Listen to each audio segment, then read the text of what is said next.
Hello, hello, hello. Welcome, welcome. Hello to everyone out there. And I'm super excited about the conversation that we're going to have today. We talk a lot today about authentic leading and living, and I'm a true advocate of this. But each of us might be bringing a little bit of our past with us. Now, that might sound like a good thing, and sometimes it is, but there are some times where there may be something else going on. What if lurking in our subconscious are those pesky past experiences that plant themselves like unwanted roots?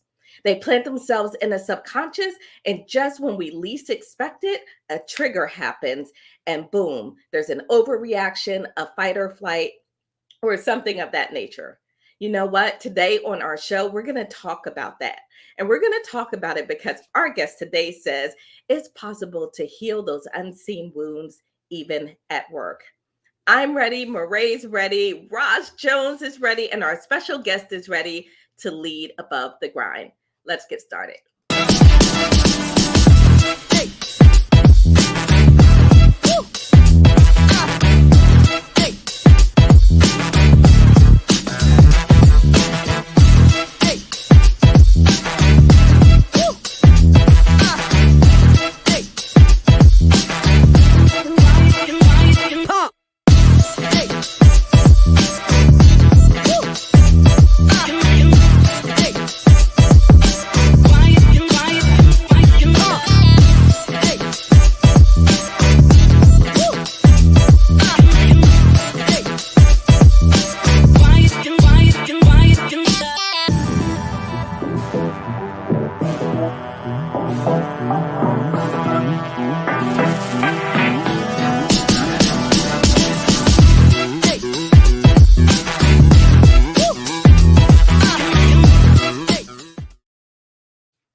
All right. Hello, hello, hello, everyone. Welcome to another episode of the Coffee with Rhonda show. You know, those little funny quotes that come in at the end of our graphic are just hilarious. That one was, in case you missed it, it was "Sit Me Baby One More Time." And if you don't recognize it, I think it was like a song or something. Sit me baby one more. Okay, I won't sing. So all right. So thanks for joining us and tuning in to the Coffee with Rhonda show. We are your cup full of inspiration, revelation, and wit for today's savvy leaders. And before we get to our introductions, a couple of things I'd like for you to do. Visit coffeewithrhondashow.com. That's our YouTube channel. And please subscribe and follow us because we've got lots of great content for you today and in the future coming up. Also, right now, take a moment to like and share the video. So even if you're watching on replay, stop right now. Like the video and share it because I promise you there will be someone out there who needs to hear this conversation today. So, with all that being said, my name is Rhonda Y. Williams and I'm your host for the show. And I am what I like to call an RS goal for a recovering stressed out leader. And what that means to me is in the past, I was focused, I was stressed, I was overwhelmed. But today I found a sense of freedom and knowing that I have a choice and I have control. I can set boundaries. So to learn more about the work we do in the world, you can visit atgleadership.com. So I have my I lead above the grind cup, right? I need a constant reminder. Lead above the grind. So I have my cup, and in my cup, I have coffee with just a little bit of hazelnut sugar-free syrup. It's sugar-free. So I'm kind of trying to be good. I am trying to get back to normal after a couple of weeks in the island of Anguilla. I'm still getting my feet set and getting back to the sense of things, but I'm happy to be here with all of you. That's me. That's what's happening in my world. So let's get to our super caffeinated co-host, and then we will introduce our special guest. So Miss Roz Jones, it is such a pleasure to see you. Good morning, love. Good morning, everybody. For those who don't know who I am, I'm Roz Jones, the CEO and owner of Jacksonville's Best Caregivers, where we help expand the life of your loved one. Why do I do it? I do it because I love my job. And I do it because I want to help the caregiver to reduce that SOS on their journey, which is being stressed, overwhelmed, and providing safety and security. When you can't do it all, give us a call. My water is over there, and I'm going to go run and get it in a minute. But that's what I'm drinking is water. Awesome. Thank Wow, you, Roz. awesome. It's great to see you back for another season. It's just always a pleasure. Good evening to you, Mireille. Hello, good morning to all of you, but good evening on my side. This is Mireille, the greatness engineer. I'm still very jealous of Rhonda, but I'm gonna be try to be happy today. I am, like I said, the greatness engineer. I'm all about greatness, trying to help people to understand that they have greatness inside of them, and most importantly, for them to step into this greatness. I am the founder and CEO of FT Energy Resources, so which means that I'm a diplomat of STEM standing for science, technology, engineering, and mathematics, and energy. And I help women to get more visibility in those sectors. So that's me. And today I'm drinking coffee because I have to stay awake. It's quite late on my side. I want to really participate, so I will be pumped up today. All right, everybody, look out. You know, we're in for a good one. Mireille's got coffee in her cup this week. She's usually drinking something soothing like chamomile tea or water or something. So great. Yeah, Thank yeah. you so much for She always joining does us, the bougie Mireille. And stuff. Yeah, she always drinks that bougie tea. That's what she does. the bougie tea. Oh my goodness. Budgeting. All right, and so let's introduce our special guest for today. So I'm super excited to welcome Susan Schmitt Winchester to the show. Susan has been an executive in HR for many, many years, worked with some amazing companies. She's also the co author of a book that's called Healing at Work, a guide to using career conflicts to overcome your past and build the future you deserve. Super excited to welcome you to the show. Susan, just give us a little bit about you and the work that you do in the world. And then don't forget to tell us what you have in your Sure. Well, thank you all. It's such a pleasure to be here. I love your show. cup. And just a quick me in a nutshell, I am, as Rhonda said, a corporate HR professional. I've been in the HR corporate world for 35 years, and it's been an amazing career. 15 of those years, I've been the chief HR officer for two Fortune 500 companies. And I think HR is my middle name. So and then what I have a very large cup with me, which is filled with pumpkin spice coffee, lots of cream, and a scoop of protein powder. Oh, yum. Yeah, Pumpkin. That sounds delicious. All pumpkin right, I'm gonna spice. have to put that on my list. Susan, I Just always get great ideas from those out there watching as they share what they're drinking. So thank you so much for being here. I'm excited to dive in just a minute. I want to say good morning first to a couple of folks. Mom is out there. Good morning, Mom.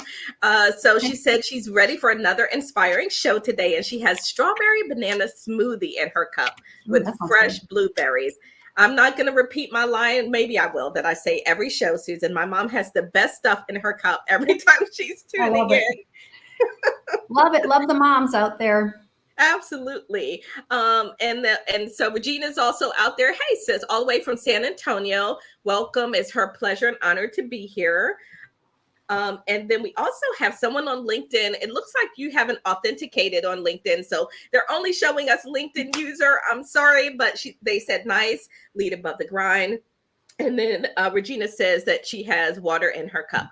Okay, so I want to get started today because we've got a lot to dive into. And I want to begin, Susan, with your opening quote. And if you will, I want you to share a little bit about us. So let me share that with everyone first. And then I want you to tell us about this quote and why it's so important to you. And it has come to be so important in the work that you and Martha have really undertaking in this book. So here's the quote.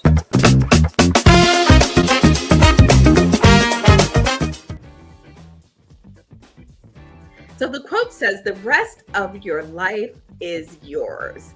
It's simple, it's to the point, and it's powerful.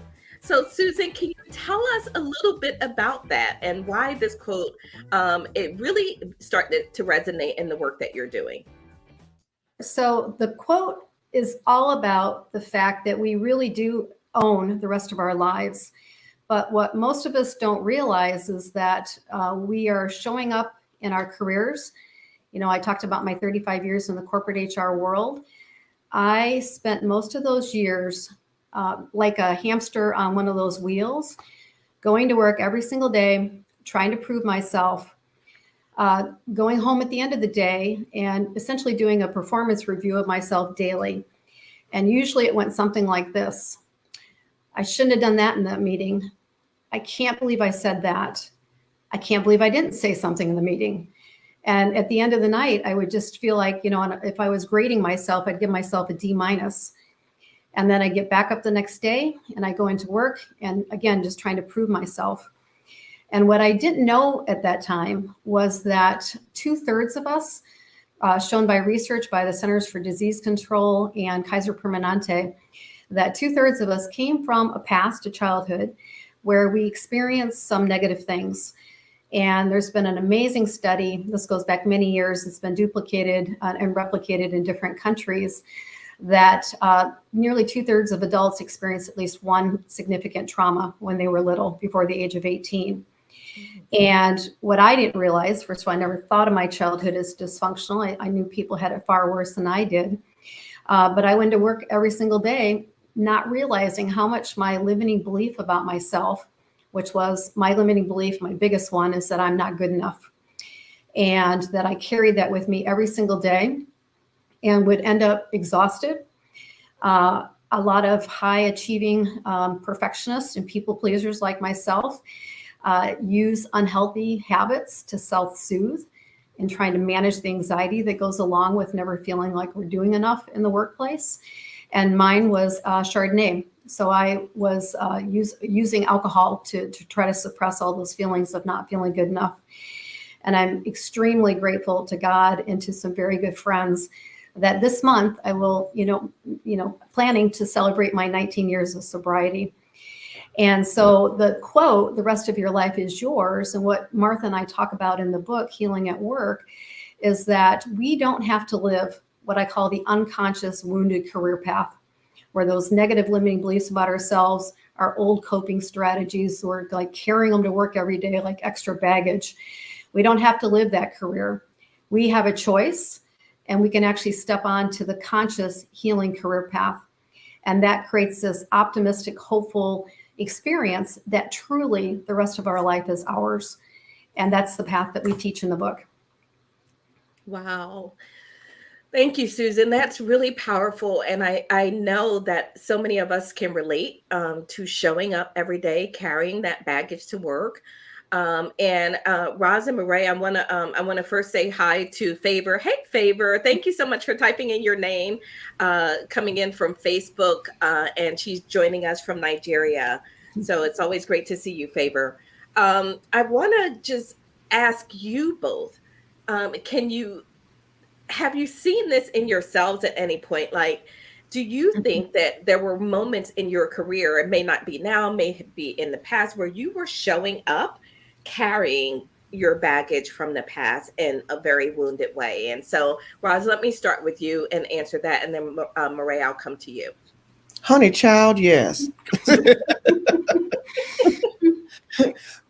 Because as women, I had to prove myself. I had to, when we were wearing suits to work, I had to put the suit on. I had to put the girdle on. I had to put on pantyhose. That's why I hate doing it now, because we had to fit into this mold. I didn't know at the time I had options. And what Susan is talking about is the options that were never told to us, because automatically as a woman, we were put in a box. If you got pregnant, you can't take on additional responsibilities. If you get pregnant, you're not going to stay on the job. You're going to quit. If you're a caregiver, and we've talked about this, women, they think women can't multitask. But however, if we're pregnant, that shows that we can take on additional responsibilities. We can still be productive. We do still have ideas. And so a lot of times we have put ourselves in a place, in a box where, okay, I can't tell anybody I'm a caregiver. If I get pregnant, I have to plan it around some big event. I can't get pregnant this year because we're having some big corporate event going on. I have to wait till next year to get pregnant. Right. I can't go on vacation like everybody else. These are the things that have been put on us because I can even remember, we've talked about this in previous shows. My mother used to say, when you get the job, when you go to Rome, act like the Romans. So that means whatever they did, you were supposed to imitate that. But I was miserable as hell. Mhm. Mm. I did a good job. I'm good at what I do, but I was miserable. Wow. And I just wanted to put that out there. Yeah, no, thank you, Roz. And I think one of the things, and Susan and I were talking about this before the show, is we all bring something a little bit different to this conversation, right? So thank you for sharing that, because I can sort of relate to a lot of those moments as well. What about you, Mireille? How has this shown up in your life? Yeah, I can relate, and for me, it's more about, coming from a very humble beginning. My parents had to really fight, to really find their place, get their education. My dad was the first person to actually get a great education and really sacrifice a lot of, of his income, energy for us to go to the best schools, because for him, it was about, being excellent, continuing this legacy that he started. So you get actually prisoner because you actually looking for perfection, and that's what I was doing all the time, trying to be the best, trying to make sure I don't deceive my dad, I don't deceive my family, because they made so many sacrifice that you're like, no, I don't want to be the one, having them being, not being happy and regretting all the effort that they had. So to a point where sometime I was in jobs that, I wanted to quit, but I'm like, this is a good job, and this is what they see as,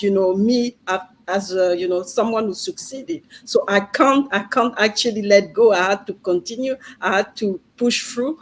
And with coaching, I reached a point where it was more about, what, you had this platform, you had this opportunity. Now it's about me. It's about, what do I want to do? Where do I want to be? And it doesn't mean that, you actually let your parents down. So it has been a very, difficult, journey in that sense, where you always want to really be the best, perfection, because you don't want to deceive your parents, who actually worked so hard, to give you the life that you have. So Wow. definitely a Yeah. very, very difficult, very difficult thing I mean, difficult shift to have actually. Yeah, no, Mireille, I get that. I want Susan to respond. Mom says, Susan, with all those years in business and 19 years of sobriety, I must say you still look as if you're in your 20s. Oh my gosh, thank you. That is amazing. I love that. I will take that away. And actually, this year I'll turn 60, so I'm happy to hear that. It's really nice. Yep. Wow. And Wait so, a minute. She said she turned 60. I will yeah, in October. I'm 59 right now. I'll be 60 in October. Yeah. Well, I'm telling you, it's the healing. It's healing. I heard a woman speak, and I'm not going to remember her last name. I think it's Patrice Washington. She was in one of the training videos I was watching earlier this week, and she said something that so resonated for me, which was the quality of our life is a direct reflection of the healing journey we're taking. mm, And I could not agree with that more. That when we're living that unconscious wounded career path, we are constantly beating ourselves up. We're stressed. Had a lot of anxiety. For a lot of people, there's depression. There are health issues. For me, addiction. That's true with a lot of people. But getting into this place of becoming much more conscious of how much I was carrying my past with me at work. And this isn't about blaming caretakers. I think my parents did the best job they could. But it's about becoming aware of how often we get stuck in old ways of responding, especially when we're in conflict. So yeah, I thank you for whoever wrote that. That was really sweet. yeah. So we do get stuck in our old ways. Susan, what I often see and hear is people come to begin to believe that the way that they're responding is them, right? Mhm. This is just me. this is how I am, like it or leave it. This is who I am. What I hear from you and what I know from my own experience is that that is who we are because that's who we've practiced being, right? Yeah. And if we are dealing with those triggers, I want you to talk about what is it like. You had a term, I think it was ASDP, Yes. Yes. and talk a little bit about that for us. Sure. So ASDP is a term that Martha and I came up with to describe those of us who grew up with some negative thing that happened when we were younger. And just to elaborate on that, so the study that I'm referring to is a study that was by CDC and Kaiser Permanente, and it was a pretty basic survey. They've done a lot of additional surveys that have validated it with a little bit more robustness. But they basically asked 17,000 adults to answer, did you experience one of these 10, what they call the adverse childhood experiences, also known as the ACEs? And anybody can take the ACE survey and get your result just by Googling it. And what they were shocked to find out was that of the 17,000 people, nearly 2/3 indicated they experienced at least one. And these are things like physical, emotional, sexual abuse, neglect, violence in the home, mental illness in the home, addiction in the home. These are serious adverse childhood experiences. 40% experience 2 or more. And the reality is that we don't really have a term to describe those of us that experienced ACEs or had some. It doesn't even have to be an ACE. There are a lot of things that are traumatic that aren't included in the ACEs. What's important to understand is that, there aren't really names out there. And, there's ACOA, Adult Children of Alcoholics, is one, but that was really narrow. And so Martha and I came up with this term, adult survivor of a damaged past, which basically means that we are all adults today. And we have an opportunity to step into our highest functioning adult self every single moment of the day.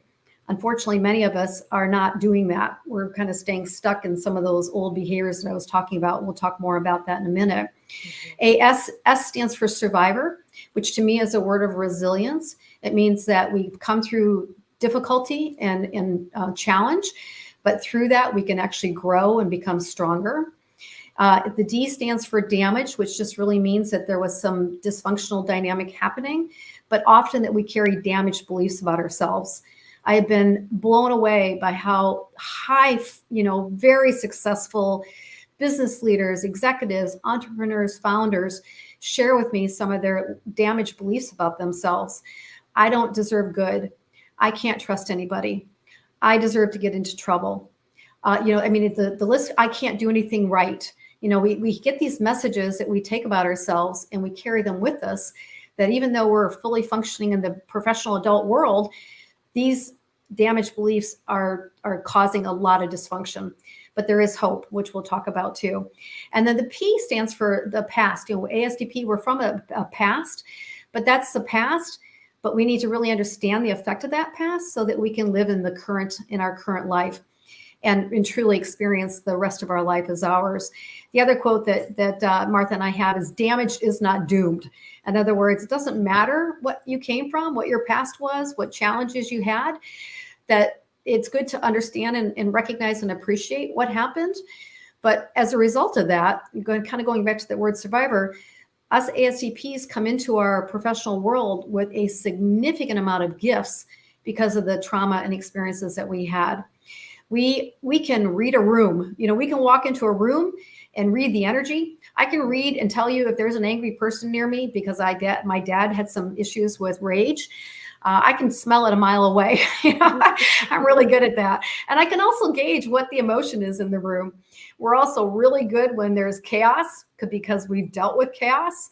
We tend to stay calm. We tend to be the ones that can kind of provide guidance to what's going on. And we also are very empathetic, because we've experienced our own pain, enables us to be more compassionate to others as we learn how to be compassionate to ourselves. So ASDP is just a term to capture the totality of trauma and the experiences people had, and also to realize that we can break through that. Thank you, Susan. Man, so powerful. Mireille, did you want to add something?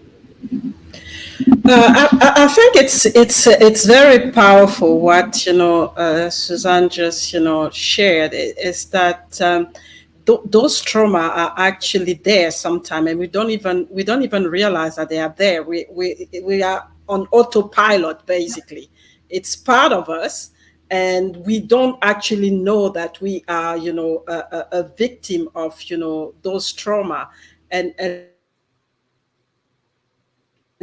it is really important to be conscious of certain things. Sometimes take some step back and start to analyze things that we do, things that, how we've actually gone for a situation, Yeah. how we relate to people, just to understand how these things connect with what we've lived before, and the possible trauma that we might not know we have. So it is really powerful, and it's hard. It's really hard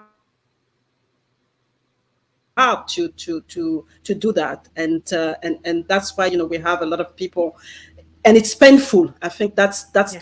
the part that is really difficult to manage. It's painful, so people tend to when it's so painful, they just go through. They prefer to go to become addicted to something. Yeah. It can be work, it can be alcohol, it can be using violence, anything, just to get this, trying to get this trauma out of their mind and out of their body. So really important, I think, to know, and how to really detect that we are under the influence of those trauma.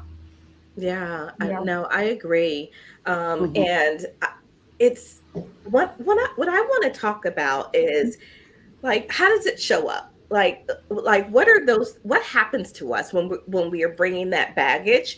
And a couple of things come to mind, and I know that you're going to touch on these, Susan. But I also want you to bring in: is toxic positivity?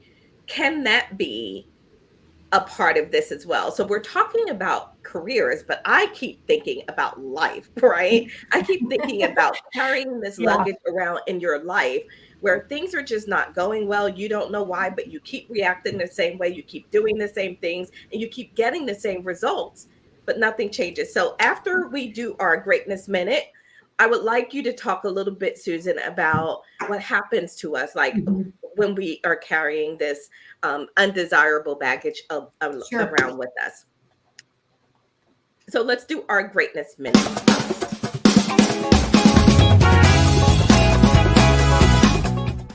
Hello, this is Mireille, the Greatness Engineer, with you today. Today, I want to focus my message on the fact that there's no shortage of opportunity to make a difference. For me, greatness is about making a difference. I know that we live in a time of, challenges. It's disruptive. It's very adverse, but it's not just about that.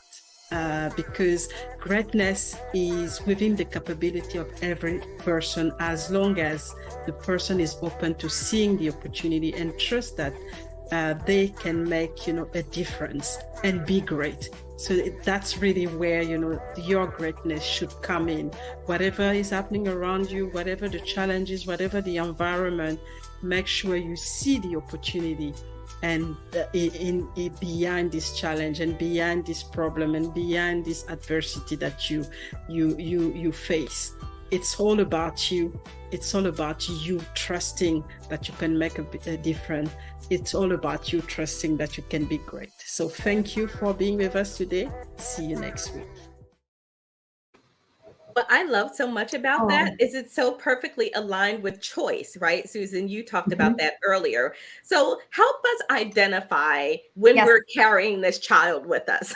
Yes. So, and by the way, a really good point that I want to make is I am not a mental health worker or a therapist or anything like that. And the reason why I talk about the workplace is because I am a career and workplace expert, having worked in the corporate world for so many years. So that was an important framing I meant to mention. So what happens? So we're going about our day, and all of a sudden something happens with generally something that someone else did or something we did, and all of a sudden it feels like there's been a crash. And Martha and I, in fact, it's on the cover of the book, we use the bumper car image to reflect and represent workplace conflict. Yeah, exactly. Do you remember when you were going to the fair, maybe when you were little, and they had the bumper car ride where you'd get in the little cars and ride around, and your friends might bump into you, you'd laugh, and then all of a sudden someone sneaks up behind you and slams into the back of your car, and your whole body is like this, right? You've just had a bumper car crash. Well, Martha and I talk about workplace conflict feels like a bumper car crash. And it could be lots of different things. I have so many examples of bumper car moments, but typically what will happen is something will occur. Someone will say something or not say something, do something or not do something, and we have an interpretation. And it goes through the filter of our past, which is all of a sudden we feel the fight, flight, or freeze. It's like our body goes into a physiological response. For me, I go into freeze.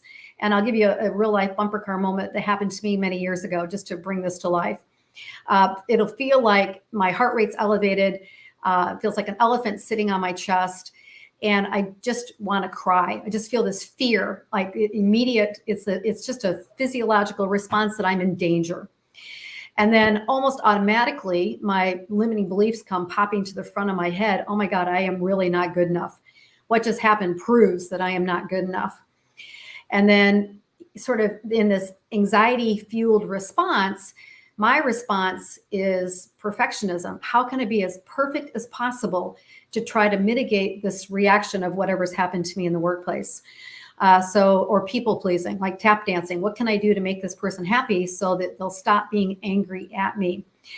For other people, I become the people pleaser. Other people become the bully.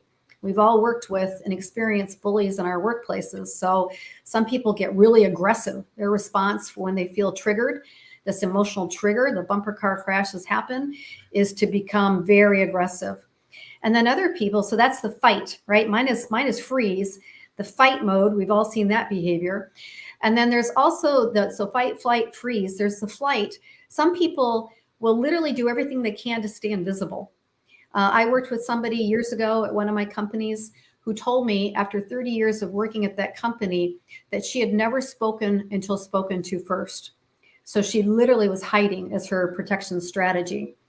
And so what happens when these, we get emotionally triggered is all of a sudden, all of our wiring in our brain, the neural pathways in our brain are interpreting the present day moment as if something is happening, but it's being fueled from what happened to us in the past. Mm-hmm. It's like our past is gasoline on the in the moment experience. And so we tend to have an overreaction to what's occurred. We know we're in a bumper car moment because we're worried about it for a long time. I'll give you a real quick example of a bumper car moment that happened to me. And there's a million that happen every single day. We could spend hours talking about bumper car moments at work. This was early in my career. I was a manager and I was leading a team and we had a major project. The project was very successful. And my boss, who had this little statue that she would sit on her desk every day. And on one side of the statue was Glenda the Good Witch. And if you flipped the statue around, it was the Wicked Witch of the West. And she would turn the statue based on her mood, which is not a good leadership. Talk about leadership in the grind. You don't want a boss who's basically announcing their mood to you every day. And she called me in to tell me that my team had won the President's Award of Excellence, which was very exciting. I think I was 26 or 27 years old. And then she proceeded to tell me that I wasn't going to be getting the award, which was very confusing because I led the team and, so I didn't understand it. She didn't really have a good answer. It was very vague. So the next day I went to her manager and just said, if there's something I did wrong, I was just trying to, because I didn't get much from my manager. So I went to her boss. Today, knowing what I know about sort of how corporate policies and practices work, I probably wouldn't have done that. But the next day, my boss called me back into her office. The Wicked Witch was sitting really close to the edge of the desk, looking at me really intently. And she proceeded to go into a full-on rage, screaming at me, "How dare you go to my boss?" And you talk about a bumper car crash. I froze. I can remember instantly feeling like I felt hot tears streaming down my face. I was scared. And the one thing that I could think about was I deserved to be in trouble. That was one of my limiting beliefs. And in that moment, all I wanted to do was to run away. I wanted to run up to my, when I was little, when my dad was screaming at my mom, my little sister Nancy and I and our little dog Dodger would run upstairs and hide under the bed. And that's all I wanted to do. And so that was a major bumper car crash. There are much smaller ones that happen as well. But just to tell you what happens is something happens and there's a crash. We interpret it through our old lens. I basically left that organization not long after it because I felt so embarrassed. I felt like it was my fault. Now looking back at it through my highest functioning adult self versus my adapted child trying to figure out what I did wrong and why I deserved it. That's what we teach in the book, is how to step into our highest adult functioning selves at work when we're triggered. But that's basically what happens, Rhonda. There's something that happens. And sometimes the other person doesn't even know they've caused a crash. Sometimes we do things and all of a sudden someone's really upset with us. These bumper car moments can happen in a lot of different ways. But the process is we have a physiological reaction, fight, flight, freeze, or fawn, which is people pleasing. Our limiting beliefs are like raging in our minds, throwing gasoline on how we're feeling about ourselves and our reaction, and we go into our old patterns. Wow. And typically that, from the cost of this is the unconscious wounded career path when we're constantly responding unconsciously. Mireille, you said it, we're not aware of how we're reacting. We're just reacting. And, the costs are significant. Not for me. One of the major costs that really still to this day upsets me is I was so worried about proving myself and getting validated at work by authority figures that when I wasn't at work, I was worried about work. And so when my sons, who are now in their 20s, were growing up, I wasn't present for them. I was neglecting them. And I'm very lucky that we have a good relationship today, but it had a big impact on them. Mm-hmm. That I was so consumed because of my limiting beliefs about myself that it could have eroded the relationships completely. I certainly have a failed marriage to show for it, because I was not, my focus was all on my neediness to be validated. My limiting belief, or the broken belief I had, was that it was everybody else's job to determine my worth, particularly men in authority. And my job was to be as perfect as possible, and the people pleaser to try to avoid anything that would suggest that I wasn't good enough. Wow. So Susan, pause for a moment, because I want to dial into this a bit. Fight, flight, freeze, or fawn. And I want to ask Mireille and Roz, when you find yourself in that moment of trigger and stressful situation, what's your tendency? Like, which of those, do you have a pattern of which of those you tend to lean to? Mireille, let's start with you. Do you tend to go to fight, flight, freeze, or fawn? Oh, okay. Yeah, there's a pattern, definitely. And one thing that was triggering me, especially when I started to work in the energy sector with men, is, the feedback, especially a negative feedback. For me, the negative feedback was just a trigger for me to just, thinking that because I was a woman, I was not good enough. And really I was starting to be really, very emotional and also not really believing in myself because of this negative. And sometimes the feedback had nothing to do with my gender, nothing to do with any of it, my color. No, because I had, that in my mind. As soon as there was a negative feedback, I would just shift into this emotional state. And what I would do is really try to overcome everything, work like mad, stay at work late, and yet it was not about that. Mm-hmm. After a while, I just understood that it was not about that. It was just me having those unconscious bias, thinking that everything negative that was gonna come out of this male Caucasian person is actually judging me as judging my gender and judging my race. So it was a big battle at the beginning, but then I obviously understood that it's not about me. It's really it's actually about me, how I actually take this, this feedback and what I do with it, and how it connects with, whatever belief that I have, or the past that I have. So that's Wow. that can be really strong, really, really strong. Mhm. No, it's really powerful when you look at those patterns and see Mhm. what your immediate reaction is. Roz, which one do you lean to? Do you lean to fight, flight, freeze, or fawn? I can't imagine you going to fawn. Okay, so let me just put that out there. Roz is not a fawner. I can pretty much. Look, all things are possible. Let me say that. my biggest my biggest thing for me, my biggest thing for We're me gonna have is Jenkins.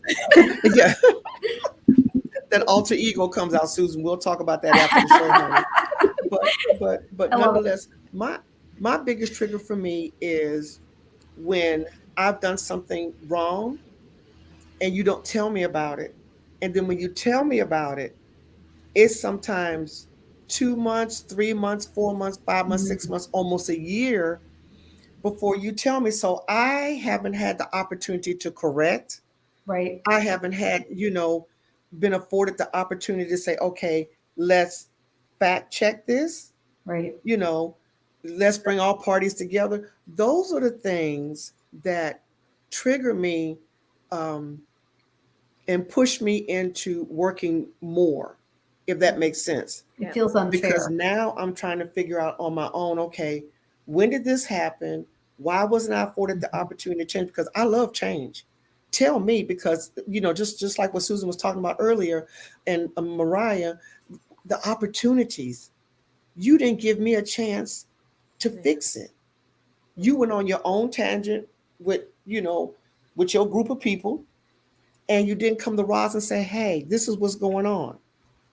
And so that's the thing that bothers me in the workplace. Sometimes things go on and Mhm. people sit in those little groups, in those little cubby holes, and just talk, or they take it to HR and they never give you a chance to fix it, or whoever. It might not even be HR, but I'm just using that since Susan is Yep. here. Yep. So Wow. that's the thing that probably sometimes pushes me to work harder, or it could push me into a fawn, and I'm quiet and I'm like, really? Mhm. You didn't give me a chance. So there's one thing where it's brought to your attention, and then there's another place where it's not brought to your attention, but the damage is still collateral. There's still that bumper car. Right. Right. Yep. So Well, thank you, Roz. It's so interesting how it shows up for us, and it feels like we all get to that point of, and I could be misinterpreting this, but it feels like that we're fighting, that overworking, that perfectionist mhm. is a way of fighting. And for me, okay, so I'm a Taurus. Okay, so I tend to go into that fight mode. Right, Mhm. I'm gonna fight. I want to figure it out, and now I'm trying to prove myself, right?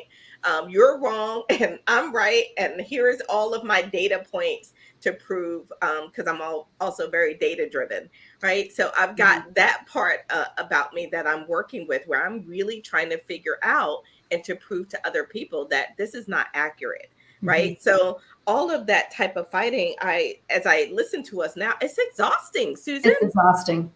It It's is. exhausting. It's distracting. It's destructive. The effect that it has on us, we don't even think about how much it's affecting us in negative ways. And we just keep repeating it day after day after day. And that's that feeling of this is never going to change. But actually, we are able to change our brains and how we respond and how we think about these moments and ourselves, truly because of the science of neuroplasticity, which is basically the changeability of the brain. The brain is malleable, we can change it. And also the amazing research around positive psychology. And that's that hopeful, the rest of our life is ours. We don't have to stay on that unconscious, wounded, to your point, Rhonda, the painful. It's a painful place to be. And that's why, it wasn't easy to put myself out there in the book because there's some pretty open stories about my own issues. But working with my personal coach, Celine DaCosta, she really helped me realize that my why for doing this work was to help people stay out of that place of pain and suffering and dysfunction. And that I wish somebody had taught me these principles 35 years ago, because I believe deeply that I could have had the same achievements professionally and personally without all that pain, Rhonda, that you mentioned. And again, neuroplasticity and positive psychology and some of the techniques and tools that I teach can help us start to become much more aware of when we're triggered, how we're being informed by our past, and how we can take that and actually change it and respond differently with some pretty simple techniques. Susan, one of the things, and I mentioned this earlier and I forgot to dive back into it, is this whole concept of toxic positivity. Oh, right. yeah. And I struggle. At first I struggled a bit with, I'm like, what does that even mean? But Yeah. as I began to wrap my arms around it, it actually is a thing, and it can be a real challenge. And I'm wondering if that can be a part of that child where we refuse to acknowledge when there are challenges, when there are things that we need to deal with. We push them away, and it's no, the sun is shining and everything's great, when there's a big, huge hole in the middle of the street that you Right. can't get around, and you go, Right. oh no, it's not there, it's fine. Is that a part? Could that be a part of this also? Absolutely. I mean, I think it's a really good insight in that many of us show up at work and most people would never know how much pain we're carrying. Right. And so we're really good at creating these outward masks, the positivity. You know, it's when we find out that a colleague has committed suicide who we always thought was upbeat. You know, there's so much more beyond what people are experiencing, sort of that face-to-face experience of one another at work, than what the reality would suggest, which again, you know, nearly 2/3 of us dealt with an extreme adverse childhood experience.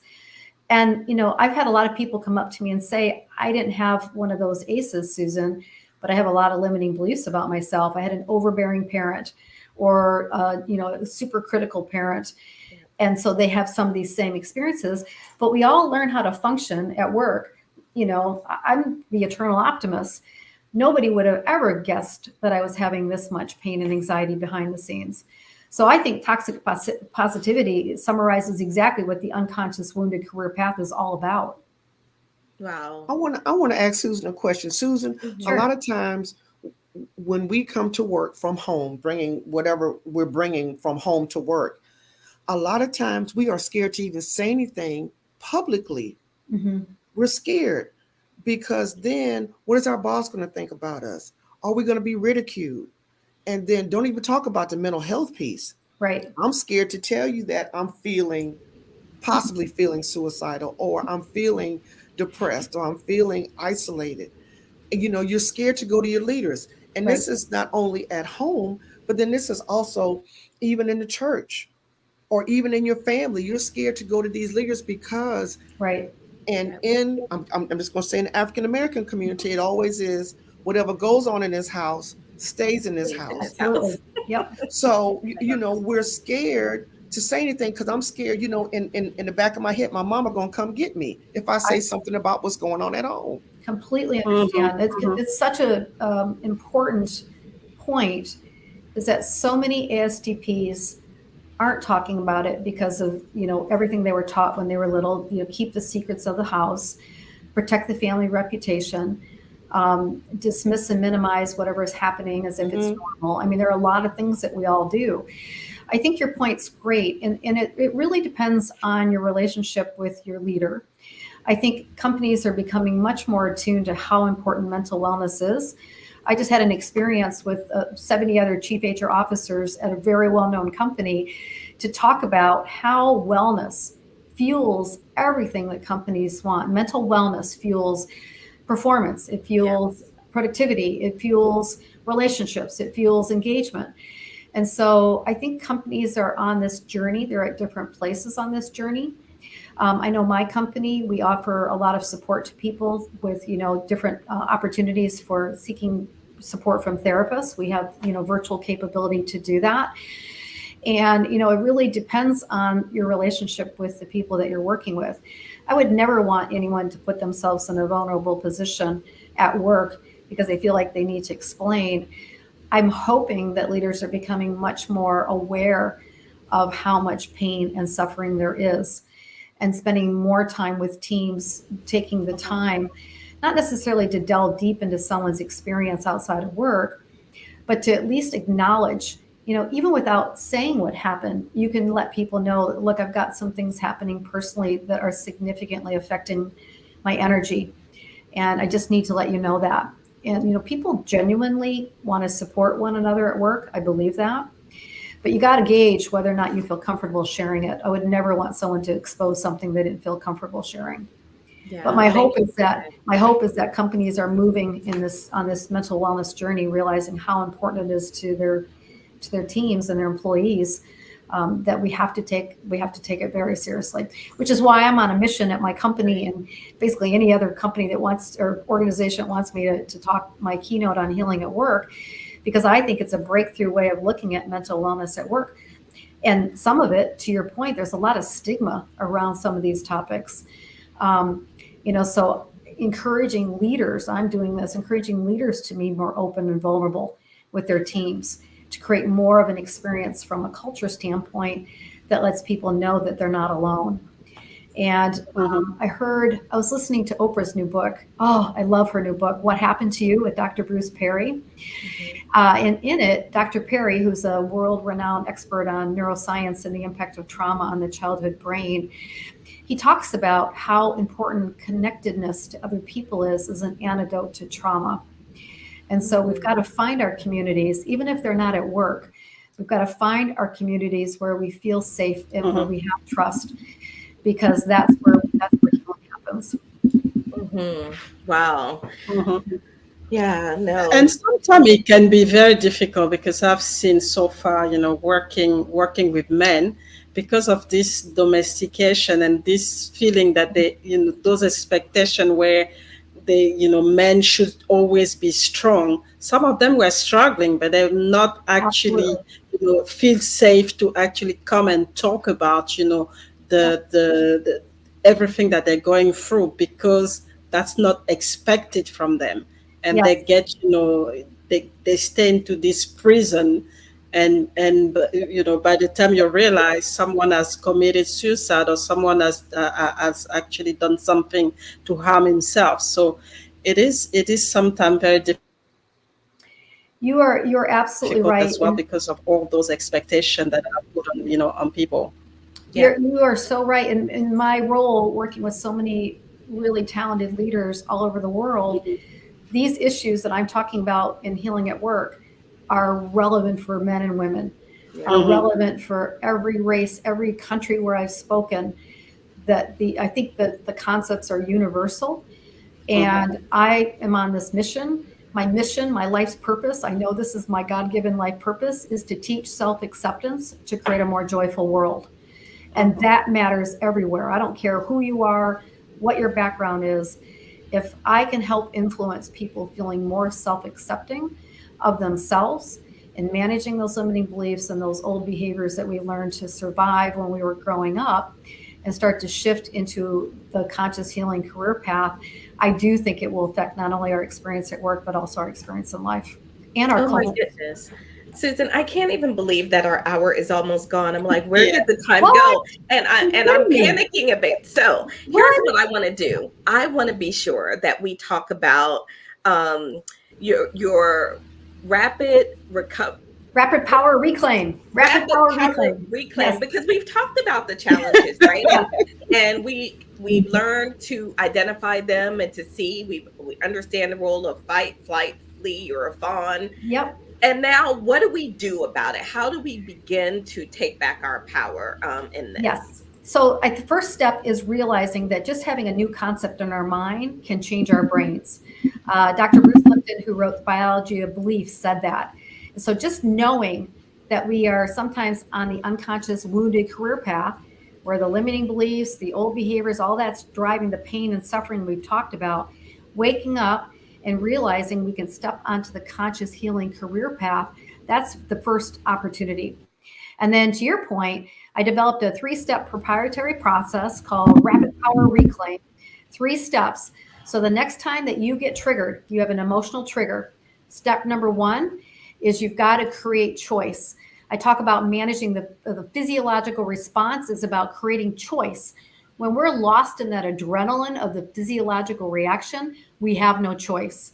So step 1 is create choice. And the easiest way to do it, when you're feeling anxious or stressed about something, you've got to process it.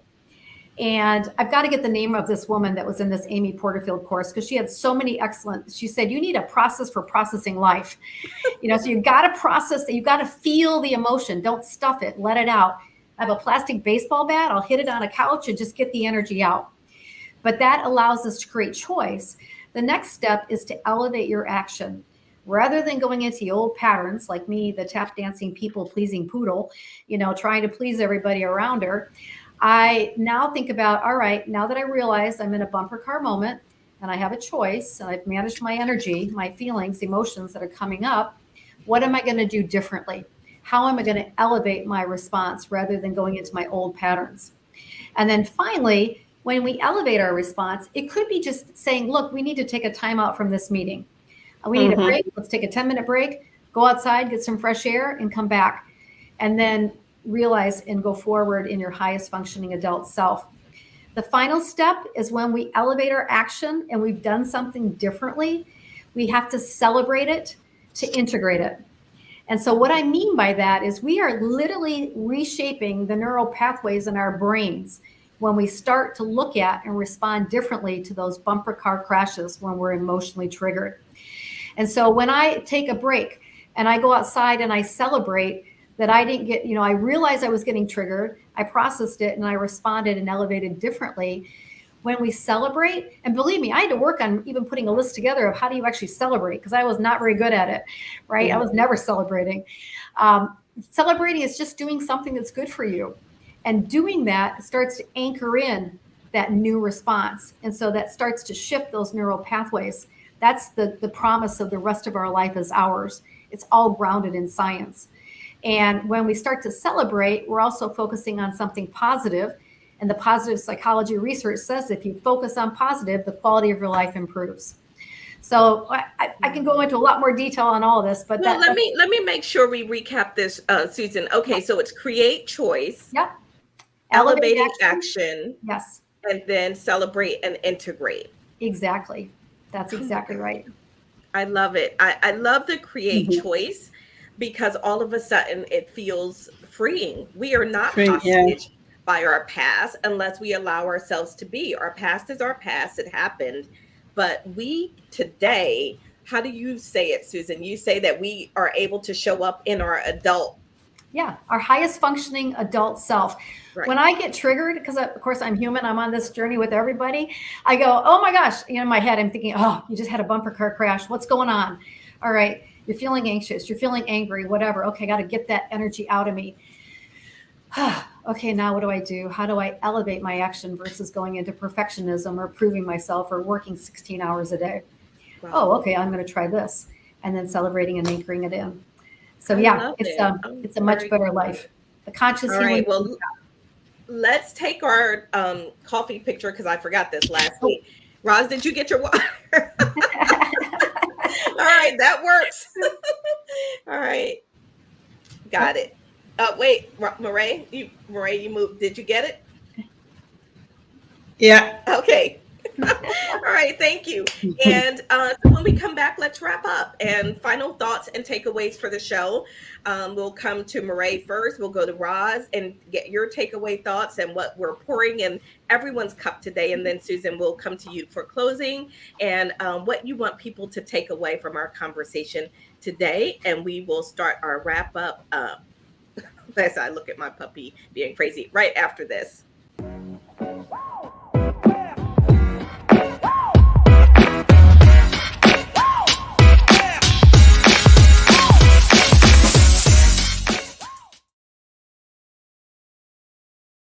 All right. So as we wrap up and bring it to a close, Mireille, what did we put in your cup today? Oh my Lord, it was so powerful. There's so much.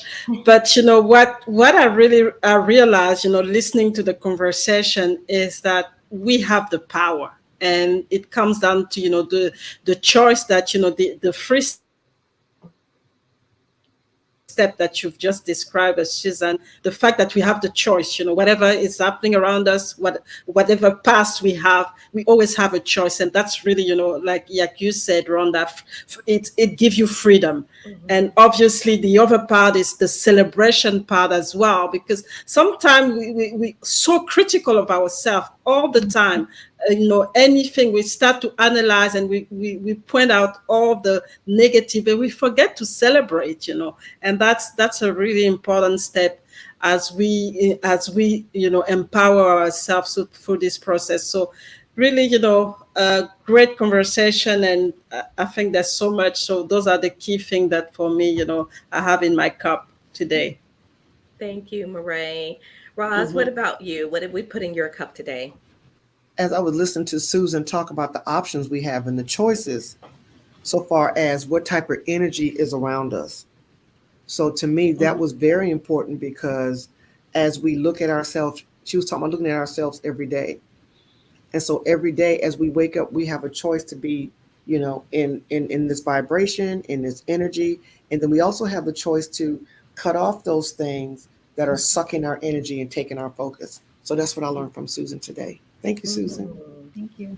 Awesome. Thank you. It's been a powerful conversation, Susan. I feel like we could have gone on for another 2 or 3 hours. I So thank agree. you for being generous with your time with us today. What would you like people to take away from this conversation? And then let us know how people can learn more about the work that you do. Sure. I think number one, you're not alone. That people show up to. I love positive toxicity. That's one of the things I'm taking away in my cup.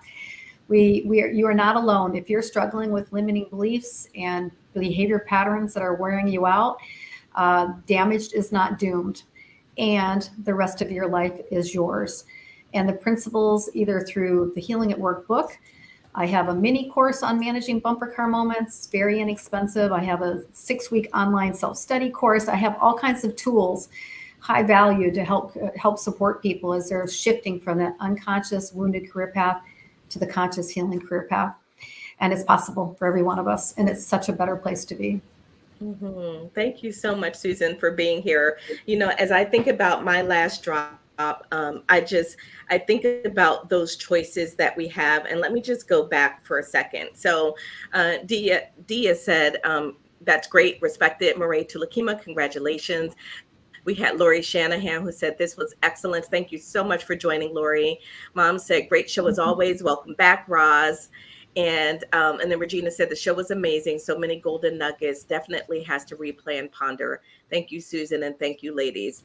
Really good. For me, I think my last drop for today is, what if we didn't have to wait for healing, right? There's this conventional wisdom that just wait and the healing will happen. Love What if it. we didn't wait? What if we chose not to wait and instead we chose to create those healing moments from our everyday experiences? Every single day we have the opportunity to heal. That's my takeaway from our conversation today and from learning about the work that you do in the world. So thank you so much for that, Susan.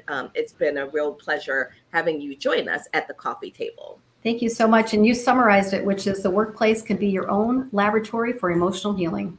Absolutely. Mhm. So, thank you everybody out there for watching and tuning in to another episode of the Coffee with Rhonda show. We are always excited to be back with you and hear your thoughts and comments as well. We'll see you back here next week, same time, same station on our new day and time, Thursdays at 9 a.m. Central, 10 a.m. Eastern. For my co hosts and guests, stay tuned for just a minute. For everyone else, we will see you next week. Take care, everybody.